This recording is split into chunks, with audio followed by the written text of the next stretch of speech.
Seit 1995/96 schafften es insgesamt 11 Mannschaften genau aus dieser Situation vom FCM sich zu befreien. Vor allem Düsseldorf schaffte es noch auf Platz 7 mit einer ähnlichen Situation oder auch andere Vereine wie 1860 München, denen es zuletzt gelang, 2015, wo sie dann noch den Klassenerhalt schafften. Im Endeffekt sieht es aktuell sehr, sehr schwierig aus. In der Regel steigen solche Teams immer ab. Die aktuelle Lage ist dementsprechend etwas kritisch und darüber wollen wir heute sprechen. Im Vergleich der Liga, wer alles noch in dem Aufstiegskampf bleiben wird, wer sich rauskämpfen wird, sehr wahrscheinlich, und alles weitere auch. Lasst unbedingt ein Like und ein Abo da. Schreibt eure Meinung in die Kommentare, würde mich sehr freuen, und damit starten wir direkt rein. Let's go! Wir haben hier direkt mal die Tabelle. Ich versuche direkt mal zu sagen, was ich denke, wer denn über die ganze Saison im Abstiegskampf bleiben wird, wer sich auch noch rauskämpfen wird. Hier habe ich tatsächlich relativ klare Namen. Ich würde mal alle so bis Preußen Münster rausnehmen. Ich denke mal, alle anderen werden nichts mehr mit dem Abstiegskampf zu tun haben. Ich denke schon mal, dass wir unten mit drin bleiben werden. Also da bin ich mir sehr sicher, außer es entwickelt sich so weiter wie in Karlsruhe. Da muss aber noch ein, zwei Schritte gegangen werden, nämlich zum Tore erzielen muss auch kommen. Bochum, ich sehe den Kader sehr, sehr schwach irgendwie. Die haben nicht so richtig den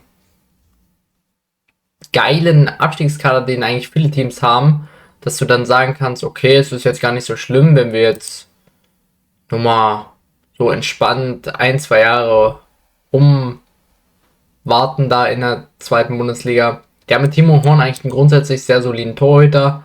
Die Innenverteidigung ist dann relativ schwach, muss man sagen. Strumpf auch überhaupt nicht in Form, was ich sehr, sehr schade finde. Kevin Vogt ist kein Spieler für die zweite Liga. Und dann haben sie noch andere Spieler. Eigentlich Losli, der ein unglaublich guter Verteidiger letzte Saison war, meiner Meinung nach. Überhaupt nicht in Form. Kleine Beke wird gar nicht eingesetzt. Also hier ist das wirklich gar nicht mal so gut, was das ganze Ding bei Bochum ist. Und dementsprechend hat man auch einen Notendurchschnitt von den schlechtesten in dieser Liga. Wenn ihr auch natürlich dann da mal reinguckt, muss man auch klar sagen, bist du hier im Mittelfeld von den Noten. Und so sieht es halt in der Tabelle nicht aus. Spiegelt leider überhaupt nicht die Tabelle wieder, aber das zeigt eigentlich, dass wir gar nicht mal so schlecht sind. Auch statistisch ist das eigentlich so einzigartig, was mit uns passiert. Und ich glaube, das tut schon weh. Also, das kann ich auf jeden Fall von mir aus sagen, dass es sehr, sehr schmerzt. Auch wenn ich mir sehr gut vorstellen kann, dass Bochum bis zum Ende im Abschiedskampf sein wird, ähnlich wie Bielefeld damals. In Nürnberg, denke ich mal, wird sich noch irgendwie ein bisschen rauskämpfen Richtung 12. Dynamo Dresden wird drin bleiben, Braunschweig wird drin bleiben im Abstiegskampf, auch Fürth und, denke ich mal, Preußen wird noch ein bisschen was damit zu tun haben. Und dann werden wir mal sehen, ob dann der FCM da noch den entscheidenden Punkt sprechen kann.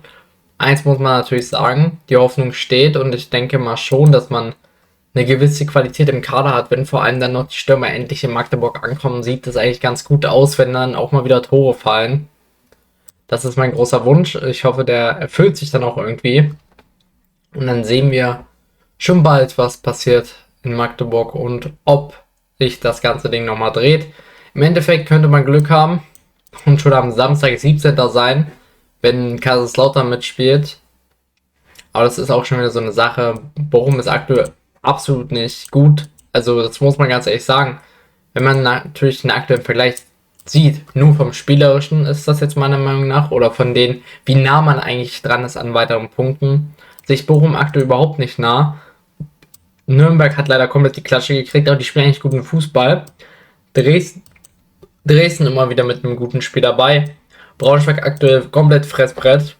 Aber das ist ja typisch bei ihrer Hinrunde, das weiß ich auch nicht, was die da machen. Hertha auch zwischen Weltklasse und richtig schlecht.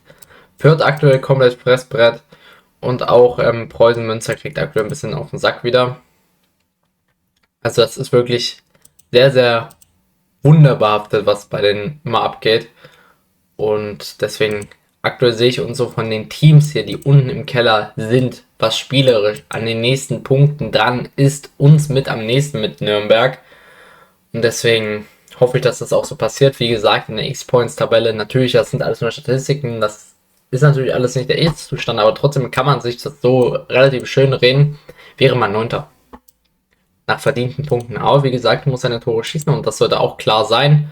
Das wird der Auftrag sein am Sonntag gegen den aktuellen Tabellenzweiten. Und damit würde ich sagen, was ist mit diesem Video? Eure Meinung gerne wieder in die Kommentare. Let's go.